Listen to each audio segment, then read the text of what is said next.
नमस्ते बच्चों, आप सभी का हिंदी कक्षा में बहुत बहुत स्वागत है। आज हम कक्षा 6 की हिंदी पाठ्य पुस्तक भाषा मंजरी के प्रथम पाठ का अध्ययन करेंगे। हमारा प्रथम पाठ है वीर तुम बढ़े चलो कविता। इसके कवि हैं द्वारिका प्रसाद माहेश्वरी। तो बच्चों, कविता का वाचन और भावार्थ समझने से पहले हम संक्षेप में कवि का परिचय प्राप्त कर लेते हैं। बच्चों, द्वारिका प्रसाद माहेश्वरी जी हिंदी साहित्य के बहुत ही प्रखर और ओजस्वी कवि के रूप में जाने जाते हैं। इनका जन्म आगरा के रोहता में 1 दिसंबर 1916 ईस्वी में हुआ था। इन्होंने कई पुस्तकें, कई बाल साहित्य लिखी। इनकी 26 बाल साहित्य पुस्तकें प्रकाशित हुई हैं। इन्हीं में से वीर तुम बढ़े चलो भी एक पर्यायन गीत है, जो कि हमारे देश के नौजवानों को देशभक्ति की भावना से ओतप्रोत करने के लिए एक आह्वान गीत है। तो बच्चों, आइए आज हम वीर तुम बढ़े चलो कविता का वाचन और इसका आशय समझते हैं। वीर तुम बढ़े चलो, धीर तुम बढ़े चलो, हाथ में ध्वजा रहे, बाल दल सजा रहे। ध्वज कभी झुके नहीं, दल कभी रुके नहीं। वीर तुम बढ़े चलो, धीर तुम बढ़े चलो। बच्चों, इन पंक्तियों के द्वारा कवि माहेश्वरी जी हमारे देश के वीरों और नौजवानों का आह्वान करते हुए कहते हैं। आह्वान यानी कि हमारे देश के नौनिहालों को, नौजवानों को उद्बोधित करते हैं। उनके अंतःस्थल को देशभक्ति की भावना से ओतप्रोत करते हुए उनके अंदर देशभक्ति की भावना को जगाने के लिए इन पंक्तियों के माध्यम से कवि कहते हैं कि हे मेरे देश के नौजवानों, वीरों, तुम्हारे हाथ में ही हमारे देश का भविष्य है, हमारे देश का, हमारे राष्ट्र का मान सम्मान है। ध्वजा, यहाँ कवि ने ध्वजा एक शब्द का प्रयोग किया है। ध्वजा का अर्थ हम जानते हैं कि झंडा होता है, और यह झंडा हमारे देश के मान सम्मान का प्रतीक होता है। तो कवि इन पंक्तियों के माध्यम से बता रहे हैं कि हे मेरे देश के नौजवानों, वीरों, तुम्हारे ही हाथों में हमारे देश का मान सम्मान है।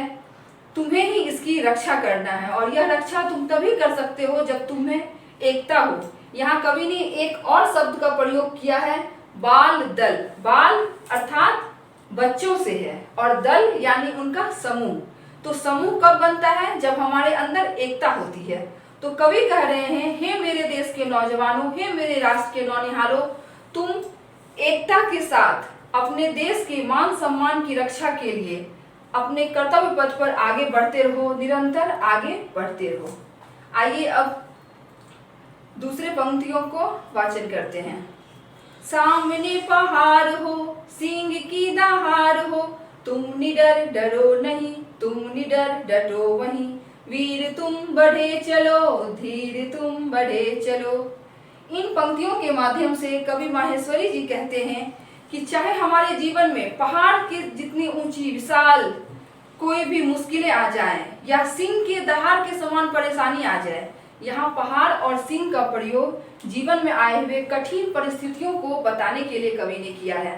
तो कवि कह रहे हैं, हे मेरे देश के वीर नौजवानों, अगर तुम्हारे जीवन में कभी भी पहाड़ जैसी या सिंह के दहाड़ के समान कोई भी मुश्किल आ जाए, तो तुम उससे घबराना नहीं, बल्कि उसका डट कर दृढ़ता से उसका मुकाबला करना, और कर्तव्य पथ पर चलते हुए तुम अपने पांव को लड़खड़ाने मत देना, बल्कि आगे बढ़ते रहना। आइए अब अन्य पंक्तियों का वाचन करते हैं। मेघ गरजते रहे, मेघ बरसते रहे, बिजलियां करक उठे, बिजलियां तरक उठे। वीर तुम बढ़े चलो, धीर तुम बढ़े चलो। इन पंक्तियों के माध्यम से कवि बताना चाह रहे हैं कि मेघ अर्थात बादल, जब बादल जोर जोर से गरजता है तो सहसा हमें भी कभी कभी डर का एहसास हो जाता है, और बिजलियों के कड़कने से तो आप सभी भी कभी न कभी जरूर ही डरे होंगे। तो बच्चों, बिजलियां या मेघ भी यहाँ पर जीवन में आए हुए कठिन परिस्थितियों को बताने के लिए कवि ने प्रयोग किया है। कवि कह रहे हैं, मेघ कितने भी बादल बरसे, मेघ बरसे, कठिन परिस्थितियां आए, बिजलियों के समान कभी भी हमारे जीवन में बहुत ही कठिन विध्वंसक परिस्थितियां भी आ जाए, परेशानियां आ जाए, तूफान आ जाए, फिर भी हमारे कदम डगमगाने नहीं चाहिए। राष्ट्र की रक्षा हेतु हम ऐसी परिस्थितियों में भी हमेशा तत्पर रहें। हे मेरे देश के वीर नौजवानों, तुम हर परिस्थितियों का मुकाबला करते हुए अपने देश के मान सम्मान के लिए, रक्षा के लिए सदैव तत्पर रहो। अगली पंक्तियां हैं, प्रात हो कि रात हो, संग हो ना साथ हो, सूर्य से बढ़े चलो, चंद्र से बढ़े चलो, वीर तुम बढ़े चलो, धीर तुम बढ़े चलो। बच्चों, प्रात आप सभी जानते हो, प्रात किसे कहते हैं? प्रात यानी कि सुबह। सुबह के समय को हम क्या बोलते हैं? प्रातः। तो यहाँ कवि ने कहा है प्रात। प्रात हो कि रात हो, यानी अपने कर्तव्य की राहों में अगर हम जब चल रहे हैं तो हमें दृढ़ निश्चय के साथ आगे बढ़ना है। ना दिन की परवाह करनी है, ना रात के अंधकार से हमें भय खाना है। ठीक है? और सूर्य के समान और चंद्र के समान दमकते हुए, चमकते हुए आगे बढ़ना है।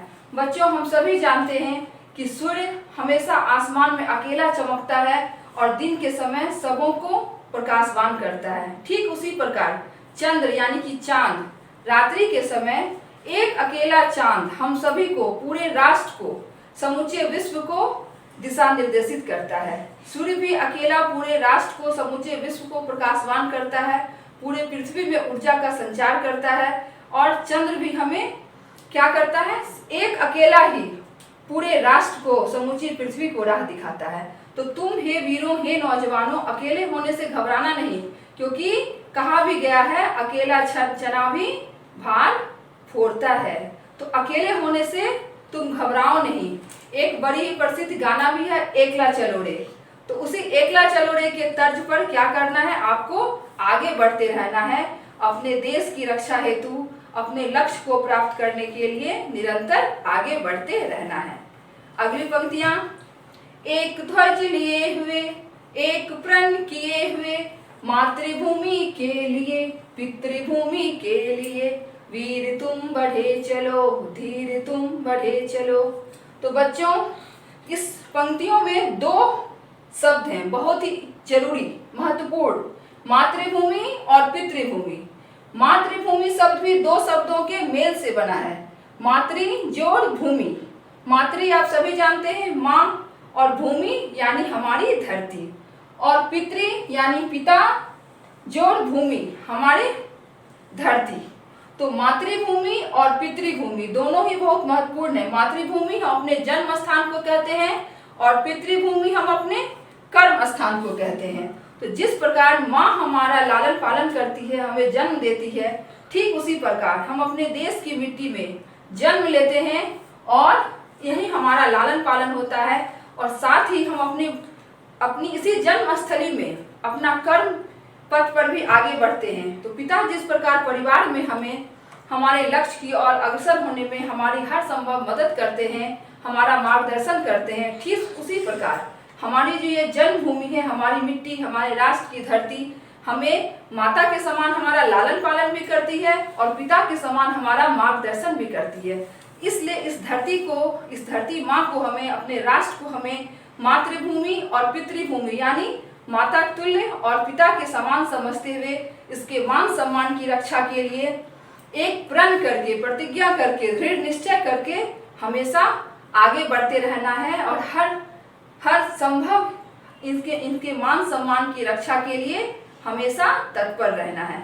अगली पंक्तियां हैं बच्चों, अन्न भूमि में भरा, वारी भूमि में भरा, यत्न कर निकाल लो, रत्न भर निकाल लो, वीर तुम बढ़े चलो, धीर तुम बढ़े चलो।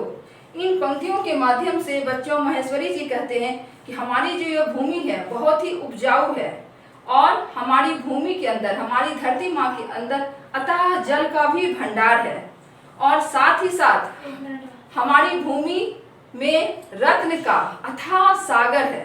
तो अगर हमारे देश का कोई भी नागरिक परिश्रम करेगा, मेहनत करेगा तो कभी भी कोई भी भूखा प्यासा नहीं रह सकता है, कभी भी उसे किसी प्रकार का कष्ट नहीं हो सकता है, परेशानियां नहीं हो सकती है।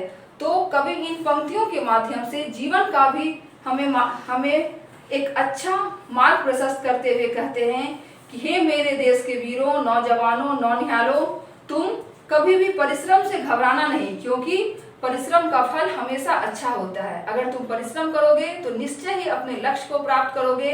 परिश्रम के बल पर तुम अपने राष्ट्र का भी नाम करोगे और अपने राष्ट्र का मान सम्मान करोगे।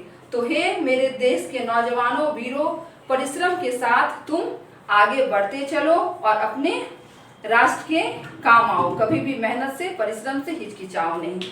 तो बच्चों, ये था आज के कविता का हमारे वीर तुम बढ़े चलो का वाचन और इसका आशय। इन पंक्तियों के माध्यम से आपने देख ही लिया कि कवि ने क्या कहा है। जीवन में कितनी भी बाधाएं क्यों ना आए, हमें एकाग्रचित होकर अपने लक्ष्य की ओर आगे बढ़ते रहना है। तो बच्चों, अब अगली कक्षा में हम इसके प्रश्न उत्तर पर चर्चा करेंगे। तब तक के लिए आप लोगों को ये कविता का आशय अच्छे से समझ में आ गया होगा। आप इसका अपने से आशय लिखने का प्रयास करेंगे और अब हम इसके प्रश्न उत्तर पर अगली कक्षा में चर्चा करेंगे। तब तक आप स्वस्थ रहें, प्रसन्न रहें। धन्यवाद।